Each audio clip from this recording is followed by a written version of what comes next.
जय हिंद प्यारे मित्रों, आप सभी का स्वागत है इस चैनल में। तो जितना भी क्लास 11th में पढ़ते हैं आप लोग के लिए पीएम एसएसवी स्कॉलरशिप के लिए चैप्टर नंबर 1 के जो इंपॉर्टेंट सवाल है, हम सभी चैप्टर को डील नहीं करेंगे, सभी क्वेश्चंस को डील नहीं करेंगे। जो आप लोग के लिए इस साल 11th में मतलब जो पीएम एसएसवी स्कॉलरशिप होने वाला आपका एग्जाम, यहाँ पर जो क्वेश्चंस पूछे जाएंगे, जिस तरह का क्वेश्चन पूछा जा सकता है मैं इसको डील करूँगा। तो चैनल पर बने रहिए अंत तक, मतलब इस वीडियो पर बने रहिए, आपको A to Z सीखने को मिलेगा। देखिए, वास्तविक संख्याएं जो चैप्टर है, यहाँ से एक सवाल तो आप लोग आ सकता है। एक सवाल क्या, और भी अदर सवाल भी आएंगे जो कि अभी बताएंगे, है ना। तो चलिए दिखाते हैं आपको यहाँ से कौन से सवाल बनेंगे, कौन कौन से चीज़ें इंपॉर्टेंट है। देखिए, यहाँ से आप लोग का आप लोग का जो प्रमेय है, यूक्लिड विभाजन एल्गोरिथम, है ना, ये प्रमेय बहुत ही ज़्यादा इंपॉर्टेंट है। और यहाँ से आप लोग का सवाल मतलब डायरेक्टली पूछा जाएगा कि इनमें से पूछा जाएगा कि यहाँ पर पूछा जाएगा यूक्लिड विभाजन एल्गोरिथम प्रमेय है। उसके बाद यहाँ पर कुछ कंडीशन दिए रहेंगे, तो आपको टिक करना होगा कि कौन सा होगा कौन सा नहीं होगा, है ना। मैं A to Z समझाऊंगा, अभी आप लोगों को टेंशन नहीं लेना है। और आपका HCF और LCM से एक दो सवाल रह सकता है दोनों में से, और वहाँ पर एल्गोरिथम से क्वेश्चन तो रहेगा, और परमेशन का से एक सवाल रह सकता है ना। तो ये सब चीज़ें याद रखना है ना। तो ये सब देखने को मिलेगा। अभी आपको दिखाते हैं, प्रश्न भी दिखाते हैं कि यहाँ से कौन कौन से सवाल आएंगे नहीं आएंगे। देखिए, यहाँ पर देख सकते हैं प्रमेय भी दिखाया गया है। यहाँ पर है यूक्लिड विभाजन प्रमेयिका, ठीक है। इसको हम क्या बोलेंगे, यूक्लिड विभाजन प्रमेयिका या फिर यूक्लिड विभाजन एल्गोरिथम, ठीक है।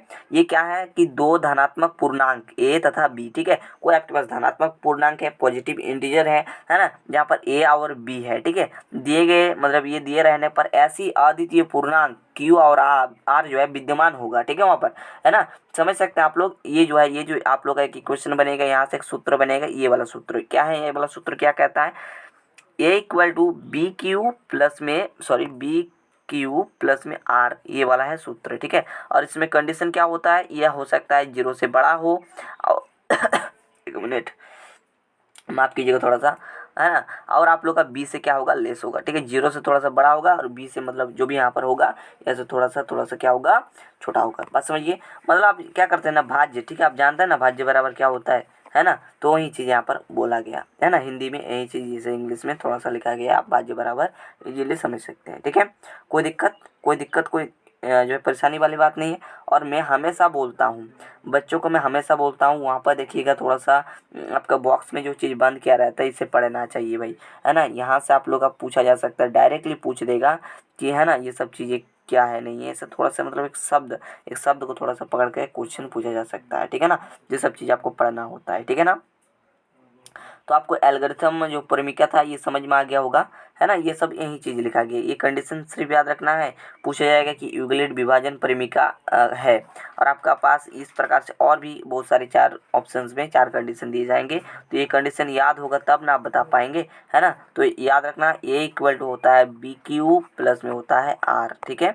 चलिए फ्रेंड्स आगे बढ़ते हैं। आगे देखिए, आगे सवाल इंपॉर्टेंट भी बताना है अभी आपको, है ना। तो एक एक चीज़ मैं आपको बताते चल रहा हूँ कि कौन सी इंपॉर्टेंट है। यहाँ से एक सवाल मैंने बता दिया आपको कम्प्लीटली, है ना, आपको देखने को मिलेगा, ठीक। आगे देखिए, यहाँ पर आपको एक्सरसाइज से सवाल बताते हैं जो पूछा जाएगा। देखिए 1.1 से ये जो आप लोग का सवाल दिख रहा है ना, ये सब चीज़ें यहाँ से एक भी सवाल नहीं पूछेगा, ये सब एक भी नहीं पूछेगा, ठीक है। यहाँ से पूछेगा तो पूछेगा, आप लोग डायरेक्टली पूछा जा सकता है, जैसे कि मैंने बताया कि यूक्लिड विभाजन परिमिका है। और या फिर पूछा जा सकता है कि यहाँ पर ये देगा 135 225 का HCF ज्ञात कीजिए, वो भी किस विधि से, यूक्लिड विभाजन एल्गोरिथम के प्रयोग से, है ना। तो ये चीज़ याद रखना होगा, एक को बना लेना। नहीं बन पाएगा कमेंट कर देना, मैं बना दूंगा भाई, है ना। बहुत आसान होता है, कोई दिक्कत नहीं है।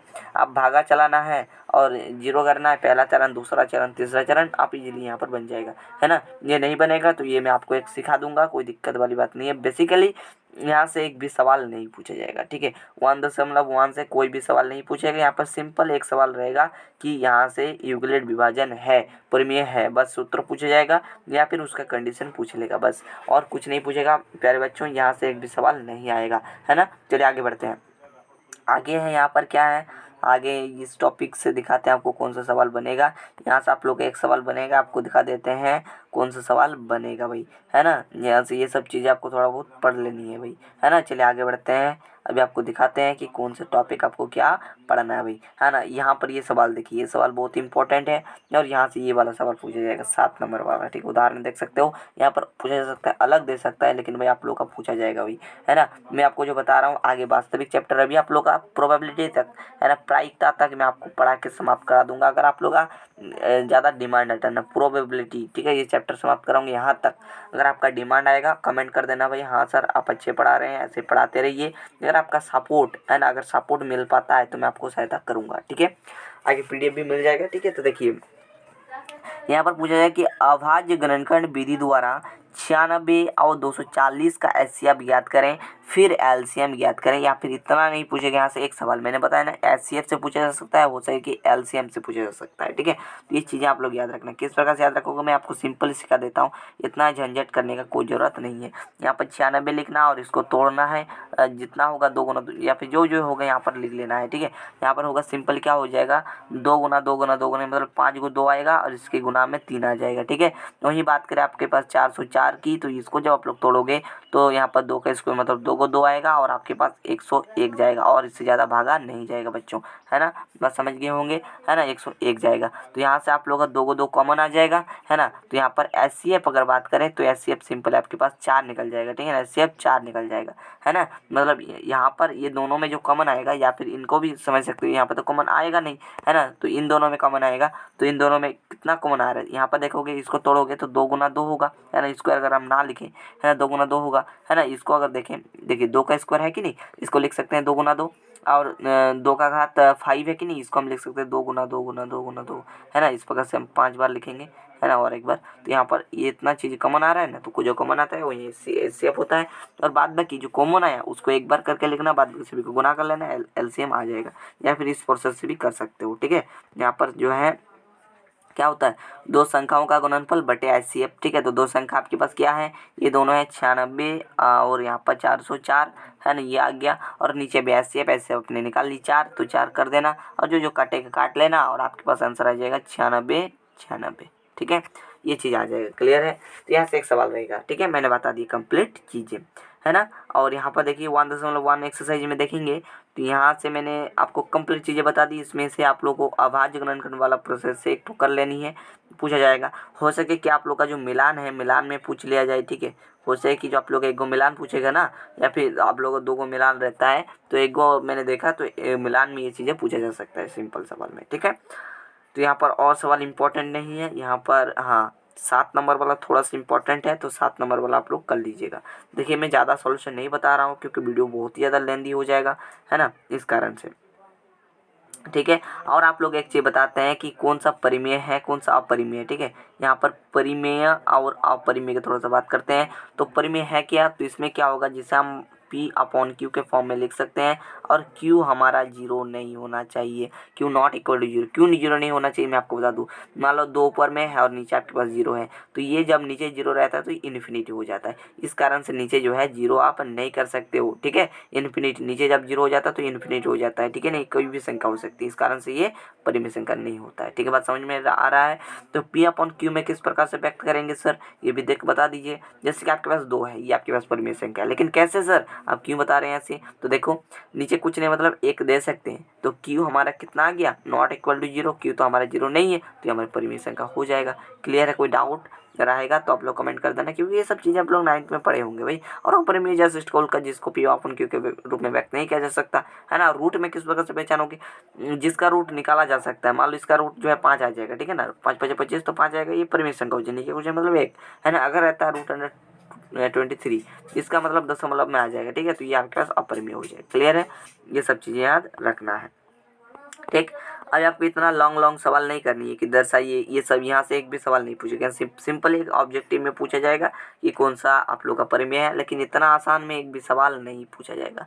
यहाँ पर इतना हार्ड टाइप का ऑप्शन रहेगा ना, तो आप लोग खुद थोड़ा सा जो है समझ सकते हो। मैंने एक वीडियो पे डाला था, नीचे डिस्क्रिप्शन बॉक्स में मिल जाएगा, ठीक है, परिमेय और अपरिमेय का, ठीक है, स्ट्रॉन्ग लेवल का सवाल। और यहाँ से शांत और अशांत, जी हाँ, यहाँ से आप लोग का 1.4 जो एक्सरसाइज देख रहे हैं, यहाँ से आप लोग का एक ठो सवाल हो सके कि एक ऐसे 2 पूछ लिया जाए कहाँ पर, मिलान में, ठीक है। मिलान एक ठो रहेगा ना, तो उस मिलान में ये पूछा जा सकता है भी, है ना। या फिर डायरेक्टली एक को पूछ लिया जाए कि इसका जो है क्या होगा, शांत होगा या फिर अशांत होगा, ये सब पूछ लिया जा सकता है, ठीक है। तो ये एक ठो कर लेना भाई। भाग दे देना, देखो मैं आपको प्रोसेस बता देता हूँ। भागा देना, अगर सिंपल आ जाए 0.5 इस प्रकार से ये शांत होगा। डॉट डॉट डॉट चलते जाए वो आप लोग अशांत होगा, इस प्रकार से पकड़ लेना है। यहाँ पर ये सब चीज़ें आप लोगों को शॉर्ट फॉर्म में किस प्रकार से बनाना है देखो बता देते हैं भाई, है ना। इस प्रोसेस से देखो, अगर नीचे आपके पास इस फॉर्म में आ जाए तो आपके पास वो आपका शांत हो जाएगा, है ना। ये सब चीज़ें मैं आपको आगे जब पढ़ाऊंगा तो डिटेल में बता दूंगा। अभी फिलहाल इंपॉर्टेंट क्वेश्चंस की बात कर रहे हैं तो इंपॉर्टेंट क्वेश्चन ही बता देते हैं, ठीक है। यहाँ से एक भी सवाल इस प्रकार से नहीं पूछेगा, ठीक है। ये जो सवाल देख रहे हैं ना, यहाँ से एक भी सवाल नहीं पूछेगा, यहाँ से एक ठो सवाल पूछेगा जो कि मैंने बता दिया, ठीक है। तो ये था।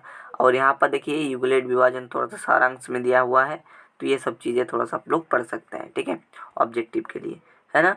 तो ये हो गया चीज़ें। तो देख सकते हैं यहाँ पर डायरेक्टली लिखा गया है, अगर ये चीज़ें देखने को मिलेगा तो आप उससे शांत बोल सकते हैं, ठीक है। शांत दशमलव प्रसार कब होगा, तो जब इस फॉर्म में रहेगा, ठीक है, 2 का घात n और 5 का घात m, ठीक है।